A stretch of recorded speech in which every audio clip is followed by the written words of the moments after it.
Senator from Tennessee. President, are we in quorum call? We are. I ask the quorum call be vitiated. Without objection. Mr. President, this morning in Nashville, as I got on the plane, the headlines were not about tweets or collusion with Russia or even the Supreme Court nomination. The headline was Senate set to okay bill on opioids. Because within a few minutes, we're about to vote in the Senate on legislation that Senator McConnell, the majority leader, has called landmark legislation. It's legislation that 72 of the 100 members of this body have made a contribution to. They're not just co-sponsoring it. They have a piece of this bill. This legislation has come through 5 different committees of the Senate, and we've been working on it for several months. The reason it's on the front page of the newspapers in Tennessee and the newspapers in Kansas and the newspapers in Wyoming and the newspapers in Maine is because opioids is our most serious public health epidemic. And the Opioid Crisis Response Act that we'll be voting on in a few minutes is the Senate's response to that.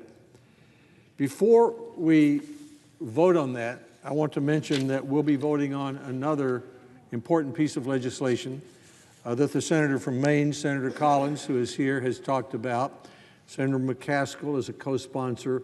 It's the Patient's Right to Know Act. It basically does something that I think almost every American would think is a good idea. It says that your pharmacist, when you go into a drugstore, must be allowed to tell you that if you can buy medicine, your prescription, for $5 by paying out of your own pocket, you should do that, rather than use your insurance, which might require a $100 copay out of your pocket. Right now, there are contracts between pharmacy benefit organizations and pharmacists that prohibit your pharmacist from telling you that. And Senator Collins deserves a lot of credit for her leadership in this area, as she does in so many other areas, and I fully support what she is proposing. It passed unanimously out of our Health, Education, Labor, and Pensions Committee.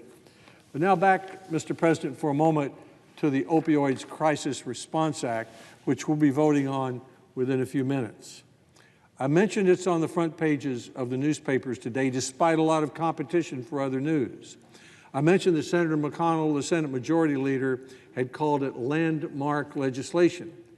And I mentioned that it's because the opioids crisis is the most serious public health epidemic in our country. It is ravaging virtually every community. We all have stories that we have heard, that we know, that we've told. Stories like the story of Becky Savage, who testified at one of the 7 hearings before our health committee, that her sons had a graduation party in their basement. She was happy about that. They weren't out running around town doing other things. So they were in the basement, but unfortunately, someone going to the party brought opioids pills to the party. That got mixed with alcohol, and she found both her sons dead the next morning. They were not drug addicts. They were not alcoholics.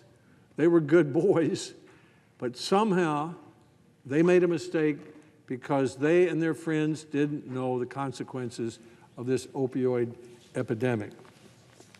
That is why 5 different committees in this body have reported bills that have made a contribution to the Opioid Response Crisis Act that we're about to vote on. That is why 72 different senators have provisions in this bill. That is why last June, the House of Representatives passed its own version of the bill, also involving several committees in the House. And our staffs and our senators have been working for the last... Mr. President, could we have quiet on the floor, please? Senate will be in order. Thank you, Mr. President. That is why... Senator, time has expired.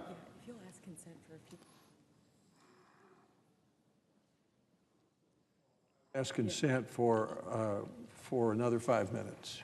Is there objection? Without objection, the senator is recognized. Thank you, Mr. President. That is why we've had so much support for this amendment. The bill is so large that some people have had trouble seeing the significance of it. Let me mention quickly two aspects of it. One is money, one is moonshot. Some people say, where's the money? This is not a money bill. This is an authorization bill. The money bills are in the Appropriations Committee, and they have been generous. In March, the Congress addressed $4.7 billion in the omnibus appropriations bill toward opioids. In the bill which we should approve tomorrow for the next fiscal year, there will be another $3.8 billion. So that's $8 billion within a few months toward the opioids crisis. The second is moonshot. Some people say this needs a moonshot. It does need the energy and the resources of a moonshot.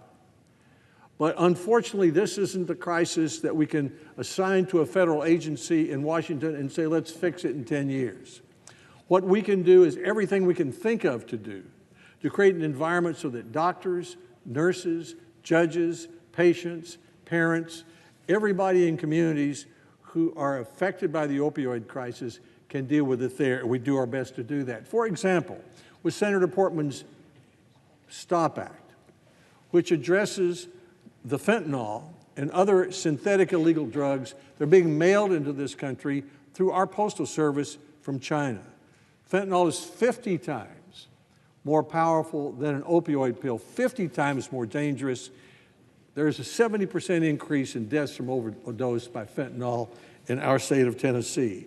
Or what I think is the holy grail of this crisis, that is finding a non-addictive pain medicine or treatment. 100 million Americans live with pain. 25 million Americans have chronic pain. They need help. They need something other than an addictive pain medicine, something that works. And Dr. Francis Collins at the National Institutes of Health, Scott Gottlieb at the Food and Drug Administration have advanced research and have created fast tracks, and we have provided hundreds of millions of dollars to find that holy grail. A third is to reduce the prescriptions of opioids that can be diverted so that you can reduce the chance that you might get a 60-pill bottle of opioids, use 12, take it home, put it in your medicine cabinet, then your teenager picks it up and takes it to a party and someone is hurt or overdoses. We authorize the Food and Drug Administration to require manufacturers to sell these opioid pills in blister packs of, say, 3 or 7. Already, 24 states have established their own limits. In Tennessee, it's a limit of 3. Now, what are the next steps for this piece of legislation, the Opioids Crisis Response Act, with 72 provisions? As I said, we're already working with the House of Representatives. We're working very well with them. I appreciate the leadership of Senator McConnell and Senator Schumer in creating an environment where we could move this bill rapidly. We're working with Congressman Walden and Congressman Brady in the House and with the Democrats on both sides of 7 committees in the Senate on this phase and several in the House of Representatives. Our goal is to have all of our language in a combined bill ready by Friday of this week, along with Congressional Budget Office numbers, so that the House of Representatives can vote on the bill next week before they go home. Then we can vote on it the following week, or whenever Senator McConnell can put it on the floor, and send it to the President for action. There are too many senators for me to thank at the moment for their leadership as chairman and ranking member of committee, or for their agreeing to show some restraint in insisting on provisions. Senator Portman had provisions, Senator Rubio did, Senator Paul did, Senator Lee did, but they all said, let's go ahead and vote on this today and work out the remaining differences we have over the next few days with the House and hope that the final version of the bill, which comes back from the House, is even stronger. Mr. President, I am convinced that this piece of legislation, the Opioid Crisis Response Act of 2018, will help deal with the worst public health epidemic that we have. We have a sense of bipartisan urgency about finishing our work in the Senate combining our efforts with the House. Their bill is a good bill. I think combining it with ours will help make it stronger.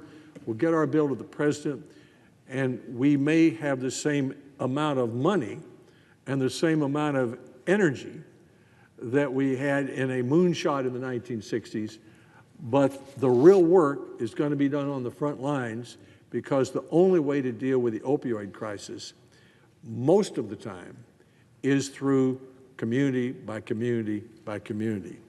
I thank the President, and I yield the floor. Mr. President.